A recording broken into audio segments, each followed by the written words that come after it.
Spencer. Good job, buddy. Good job. Jason Scott. Wow, look at that. Shannon. Stevie. Lane.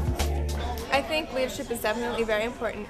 I really like being involved in it because before I was at the school for like 3 years. People were always on my case about not being involved in the school, and I was like, oh, I don't need to be involved in the school. Go to one group. If you're going to do this, you have to go to everybody, all ages. I joined leadership, and then I got really into it.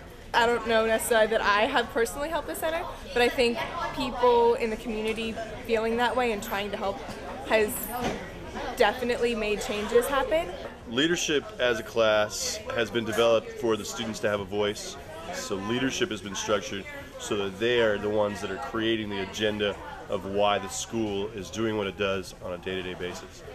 I find that as a facilitator of leadership, my goal is really to get them to take charge of what they want to do and what the agenda is that they want to set. Well, leadership meets about 3 times a week.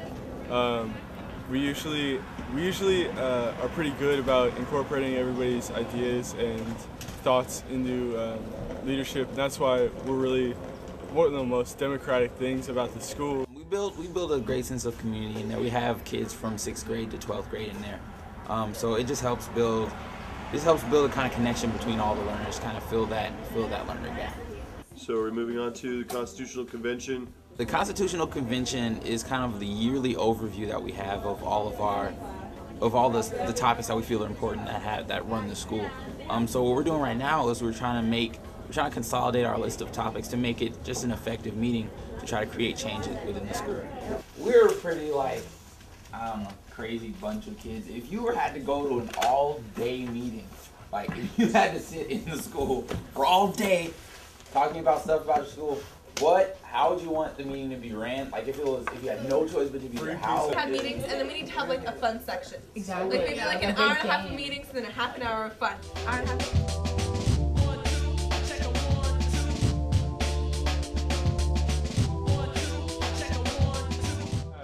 We're going to have a little game to play with you guys to start off the day.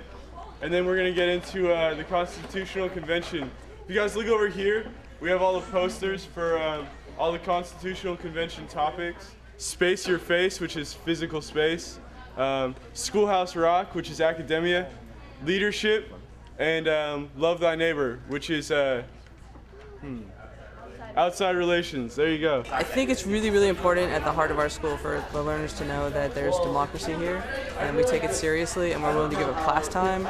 We're willing to throw the whole day over to learners to create a day where they can actually make change, in the hopes that they can actually make change here, and then they take those lessons and in their real lives in the future they realize that it's worthwhile to get involved in changing society or the world or government if you don't believe the way it's going.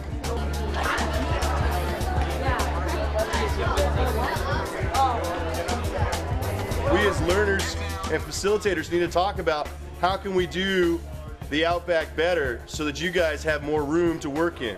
Mallory, what do you got to say? I think we need to extend the blue line bigger because I really don't think we have enough room. Otto, what do you want to see about the back of the school as far as physical space? One more basketball court. We're a community, and the 12th graders are equal to the 6th graders and the 10th graders and stuff like that. And if we're going to support the 6th graders and giving them all of this teaching, and they have their own portable and stuff like that, there should be equal but obviously different support for the 12th graders. Leadership, come to the center.